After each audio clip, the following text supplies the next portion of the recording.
You're looking at a map of the world. Every border you see, every line, represents a story of conflict, negotiation, or triumph. For all of human history, we've drawn these lines with blood and ink. We've fought world wars before, and we swore never again.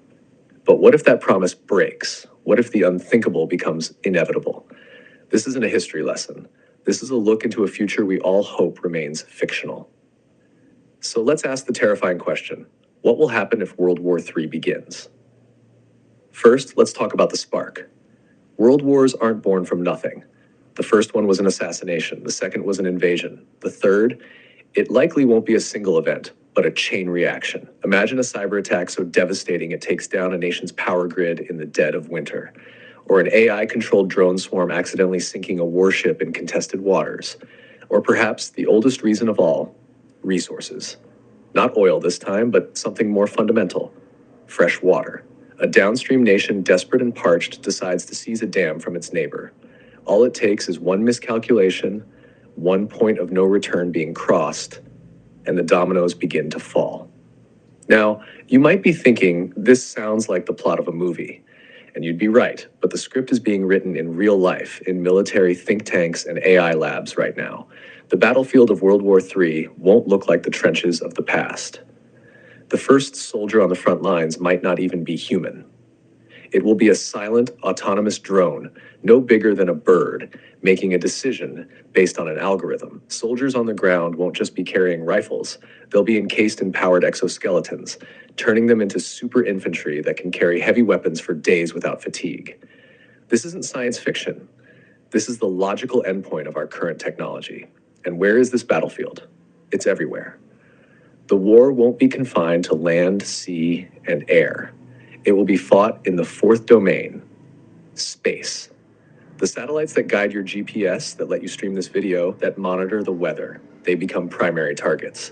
A single, well-placed kinetic strike in orbit could create a cloud of debris, shredding other satellites and effectively blinding a nation.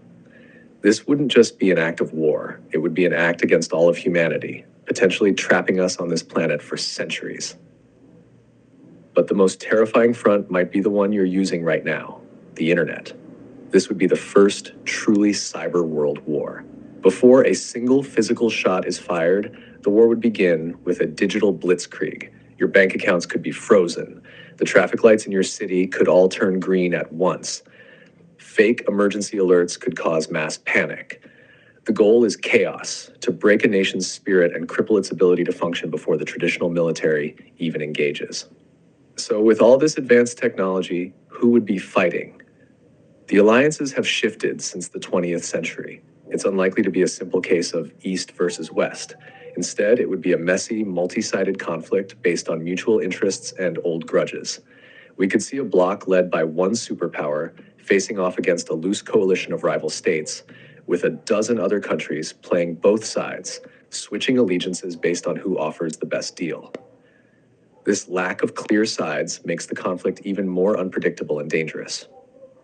Now, let's address the elephant in the room, the single biggest reason a global war has not happened since 1945. Nuclear weapons. The world's nuclear arsenal is not a relic. It's a living, constantly updated threat. There are thousands of warheads, each one many times more powerful than the bomb dropped on Hiroshima. The doctrine of mutually assured destruction, or MAD, has kept the peace for decades. The idea is simple. If you nuke me, I will nuke you back, and everyone loses. But in a world where tensions are at a breaking point, where command and control systems are being hacked, and where a leader might be backed into a corner, that doctrine could shatter. The use of just one tactical nuclear weapon on a battlefield would cross a line that humanity has held for over 70 years. The retaliation would be swift, and the escalation would be automatic. It would no longer be about winning a war. It would be about vengeance. This leads us to the only possible outcome of a full-scale World War III. There are no winners. There is no victory parade. The immediate aftermath of a nuclear exchange would be what scientists call a nuclear winter. Soot and ash from burning cities would be thrown into the upper atmosphere, blocking out the sun for years. Global temperatures would plummet. Agriculture would collapse. The global food chain would disintegrate. The billions who survived the initial blasts would face a slow, agonizing death from starvation, radiation sickness, and the complete breakdown of society. The world that emerged decades or even centuries later would be unrecognizable. The geopolitical map would be redrawn not by politicians, but by survivors. The technology we use to destroy ourselves would be lost, viewed as a curse. Humanity would be thrown back into a new dark age, forever haunted by the memory of how we almost ended it all. This is a heavy subject. It's designed to scare you, and it should. But here's the most important part of this entire video.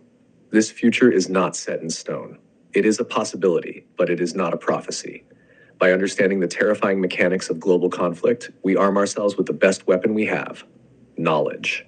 The same diplomacy, communication, and global institutions that have prevented this for 80 years are still our strongest shields. The likelihood of this specific apocalyptic scenario is low precisely because we fear it so much.